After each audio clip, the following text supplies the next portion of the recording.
Para pemirsa, kini kita sudah belajari 3 buah chart sebelumnya, dan mungkin inilah chart yang terakhir yang kita tunggu-tunggu, yaitu bagaimana kita berdagang ataupun melakukan trade dengan cara scalper. Nah, cara scalper ini kita harus mempunyai beberapa syarat terlebih dahulu, yaitu yang pertama adalah kita harus tegas. Yang kedua, kita harus disiplin. Yang ketiga, kita tidak boleh kemaru, ya. Arti kemaru, kita tidak boleh serakah, ya. Kita harus bertindak sebagai seorang pedagang. Seorang pedagang itu akan melepas barang dagangannya ketika dia sudah memperoleh untung, ya. Berapapun untungnya, itu adalah proses mekanisme tawar-menawar di pasar. Dan sebagai seorang pedagang yang baik, dia juga harus tahu bahwa ketika dia mengalami kerugian, dia sudah harus melakukan melepas barang yang dia jual itu, ya. Entah mungkin dengan cara obral ataupun entah dengan cara diskon dan sebagainya, ya. Di market, cara menentukan diskon ataupun obral dan sebagainya, kita harus menentukan dengan pasti dan tegas seberapa besar saya akan mengalami kerugian, ya. Misalkan uang Anda itu adalah $100, maka Anda harus secara tegas ketika Anda bermain dengan pola scalper, Anda dalam hati mengatakan, oke lah, saya akan rugi paling banyak itu $5, ya. Dari $100 modal saya dagang $100, saya kalau mau rugi hanya $5, ya. Dan kalau saya mau untung berapa? Oke, kita lihatlah dalam hal ini adalah tawar-menawar dari market.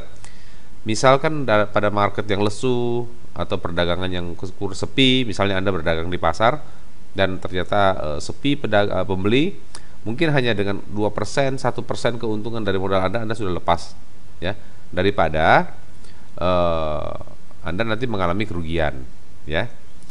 Nah, tapi kalau pada saat pasar yang lagi rame, banyak pengunjung dan sebagainya, contohnya kalau di market forex itu ibaratkan dengan adanya namanya semakin bullish, ya, semakin kuatnya tekanan harga untuk naik, ya. Anda mungkin dapat melakukan negosiasi tawar-menawar. Kalau di market forex namanya Anda melakukan hold sejenak, ya. Itu adalah syarat mutlak daripada sistem trading Anda, ya. Nah, untuk mengetahui bahwa apakah sekarang pasar rame, banyak pembeli atau banyak peminat dari barang-barang Anda, ya, tentunya Anda memerlukan sebuah suatu sistem, ya. Sistem ini selalu berulang-ulang kali, ya. Sistem ini juga selalu menunjukkan kepada kita kira-kira potensi dan opportunity serta peluang yang ada, ya. Sebelum kita memulai sistem scalper ini, yang penting kita harus melihat dulu ketiga buah chart yang sebelumnya pernah saya jelaskan.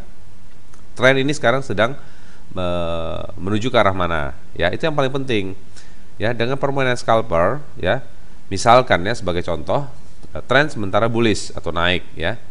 Anda harus berpikir sebagai pedagang, bila harga rendah Anda membeli, bila harga rendah Anda membeli, dan Anda menjual ketika harga tinggi kembali, ya. Jangan Anda melawan, misalnya trennya lagi naik, ya, atau lagi bullish, terus Anda melakukan jual sell, ya. Nah, apa yang terjadi? Posisi Anda itu pasti akan mengalami terus kerugian. Kenapa? Anda menjual, harga naik lagi, ya. Anda terpaksa harus melakukan cut loss, ya. Anda menjual lagi, naik lagi harga, ada cut loss. Itu apa yang terjadi? Anda berarti melakukan satu pola perdagangan yang salah, kan Anda menggunakan sistem counter trend, ya. Sedangkan pada market trending, saya tidak pernah menganjurkan kepada para investor untuk melakukan pola sistem counter trend, ya. Saya lebih cenderung untuk menganjurkan menggunakan pola sistem following trend, ya. Nah, pada market scalper ini, jika misalkan kita asumsikan market itu adalah bullish, maka apa posisi yang harus kita ambil? Kita harus berpikir bahwa ketika harga rendah kita harus membeli, ketika harga rendah kita harus buy, ya. Dan biarkan waktu berjalan sesaat sampai kita memperoleh keuntungan. Berapa keuntungan yang kita ambil? Kita mungkin lihat apakah pasar ini ramai apa tidak. Kalau pasar ini ramai, mungkin kita dapat menahan sejenak, ya, mungkin sekitar dalam 5 menit sampai dengan 15 menit kita akan menahan, ataupun setengah jam sampai harga itu memberikan kita keuntungan yang cukup bagus. Namun bila mana kita terjadi salah arah, kita pun harus tegas ya. Misalnya kita trennya lagi bullish tadi, nah kita mengambil posisi adalah sell atau menjual, dan ternyata harga sudah meninggalkan kita, lebih baik kita mengambil satu keputusan dengan tegas ya. Kita melakukan cut loss dan kita switch ya. Misalnya kita sell 0,1 lot, maka atau satu lot ya, kita sell satu lot ya, maka ketika kita melakukan cut loss, kita segera switch, kita mengambil posisi adalah double-nya, yaitu 2 lot ya. Kenapa saya katakan 2 lot? Kalau pada saat market trending, maka kekuatan harga ya yang menuju ke arah trending itu, misalnya bullish, itu sangat-sangat besar, di mana banyak para peminat dan para pelaku investor di seluruh dunia berpikir bahwa mereka ini adalah saatnya untuk membeli ya. Oke. Nah, di sini di layar Anda akan melihat sebuah chart ya, sebuah tampilan. Kita sepakat terlebih dahulu aturan mainnya ya. Anda melihat di sini ada beberapa warna ya. Kepastiannya demikian ya. Jika warna hijau ya, candle berwarna hijau juga ya, dan MACD berada di area positif atau di atas 0, maka harga akan meningkat dengan tajam. Oke? Begitu pula juga dengan sebaliknya. Bila candle berwarna merah ya, stabilo juga berwarna merah, filternya juga keduanya berwarna merah, dan MACD berada di area negatif, maka market itu cepat atau lambat tetap harus down ya. Walaupun dalam pergerakannya dia terjadi namanya volatil, naik turun, naik turun, naik turun, tetapi tujuan akhirnya dia adalah turun jika warna filter dan semuanya itu adalah berwarna merah. Oke, kita sepakati bersama dulu ya. Jadi sebelum kita memasuki pola trading atau kita open posisi atau kita entry, kita harus sepakati 2 hal tersebut ya. Hal yang ketiga adalah bila mana terjadi ketidaksesuaian ya, terjadi namanya kontra ya, antara filter 1 dan filter 2, bahkan juga terjadi kontra dengan yang warna yang nampak pada main chartnya ya. Misalnya candlenya warnanya hijau, stabilonya hijau, tetapi di filter pertama ada merah, filter yang kedua ada hijau, MACD juga masih dalam posisi kejepit atau mendekati angka 0. Apa yang kita harus lakukan pada saat itu? Yang kita harus lakukan pada saat itu adalah menutup komputer dan tidak melakukan perdagangan atau open posisi apapun ya. Pertanyaannya adalah bagaimana? Pak, bagaimana kalau misalnya saya sudah terjadi open posisi sebelumnya dan ternyata saya pada saat itu saya floating loss, apa yang harus saya lakukan? Nah, pada saat ini Anda hanya cukup mengamati, Anda tidak perlu membuat atau menambah satu open posisi baru atau mengambil tindakan apapun. Anda mengamati dulu sampai di mana ya masa sideways atau masa tenggang itu berakhir ya. Bila mana misalnya Anda tadi memegang posisi sell dan harga naik, Anda sudah terfloating, tiba-tiba sampai di atas terjadi namanya sideways, di mana filter satu sama lain tidak terjadi kesesuaian. Anda melihat apakah harga berbalik turun lagi kembali dengan menunjukkan angka merah termasuk filternya, atau jadi justru menaik kembali. Kalau dia naik berarti filternya menjadi hijau dan sebagainya. Saat itu sell Anda harus Anda buang ya, Anda cut loss dan Anda mengambil posisi buy. Pada saat itu juga begitu Anda buang, Anda mengambil posisi buy dengan jumlah lot yang mungkin sama ataupun Anda dapat menambah ya. Kalau Anda adalah tipe seorang scalper yang greedy atau pemberani, Anda pasti akan menambah jumlah lot ya. Tapi kalau Anda adalah tipe konservatif, Anda pasti hanya menetapkan switching itu hanya sebesar lot yang Anda pasang tadi ya. Apa yang terjadi?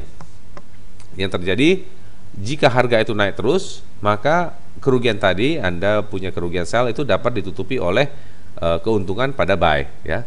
Nah, di sini saya mau sarankan pada market scalper atau perdagangan scalper, yang paling penting dan paling pokok di sini adalah bukan bagaimana kita mencari untung ya, tetapi bagaimana kita menyelamatkan equity kita dulu ketika kita mengalami floating loss. Misal sebagai contoh tadi, kita sell harga naik ya, kita sudah rugi sebesar $50 ya. Nah, pada saat Anda melakukan switching, Anda cut loss dan melakukan proses buy 2 misalnya ya, otomatis ketika harga naik 25 poin saja, berarti 25 kali 2 lot sama dengan 50 poin. Anda juga rugi 50 poin. Saat itu saya sarankan Anda untuk menutup perdagangan segera. Karena apa? Karena pada saat itu Anda sudah break even. Di sini saya tidak menganjurkan Anda untuk mengambil keuntungan harus lebih dari 50 poin buy tersebut atau 25 ya. Tetapi Anda menutup dulu dan Anda melihat apakah harga masih berpotensi naik atau tidak. Kalau harga masih berpotensi untuk naik, Anda jangan buru-buru masuk market, Anda tunggu koreksinya dulu ya. Setelah terjadi koreksi di mana harga itu turun sedikit, nah dari situlah Anda boleh membuka satu posisi atau masuk pasar dengan sifat opportunity, yaitu dengan mengentry buy ya.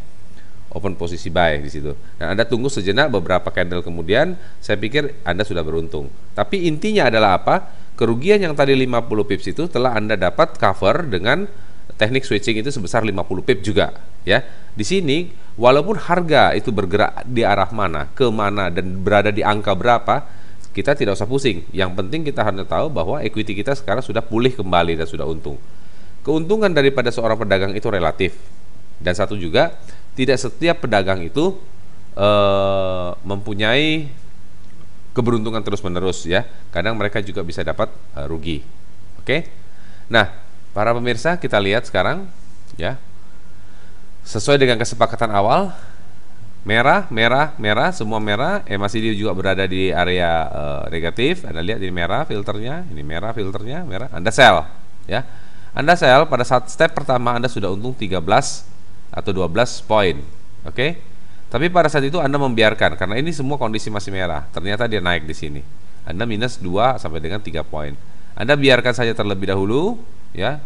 Biarkanlah waktu itu bekerja dan Anda dalam perjalanannya tentu market akan naik turun. Anda tidak usah memusingkan, Anda percaya saja pada sistem trading Anda dan Anda melihat juga bahwa MACD masih negatif. Nah, disinilah baru kita melepas ketika kedua buah indikator ini telah memberikan suatu signal yang reversal ya. Mungkin di sini kita akan membuang ya. Kan ini kan pola 15 menit 5 menit ya. Kita akan membuang. Jadi Anda masih cukup waktu dalam menit ketiga, menit keempat dalam satu candle besar ini. Mungkin Anda akan lepas posisi sell Anda di sini dan Anda masih beruntung sebesar 32 pip. Oke. Pada ketika saat Anda melakukan close 32 pip, Anda harus berpikir cepat. Anda melakukan lagi proses buy. Ya, karena ini sudah menunjukkan angka hijau dan ini sudah mau memasuki angka MACD memasuki gerbang positif ya. Anda melakukan buy, Anda lihat Anda masih bisa beruntung sebesar 15 poin. Nah, mungkin ketika di sini merah, kita di floating di sini ya Pak ya. Kita mungkin ada rugi $3, kita buang saja $3, kita segera lakukan switch lagi kembali untuk melakukan open posisi sell. Anda lihat tunggu sesaat, Anda sudah beruntung sebesar 30 poin kembali.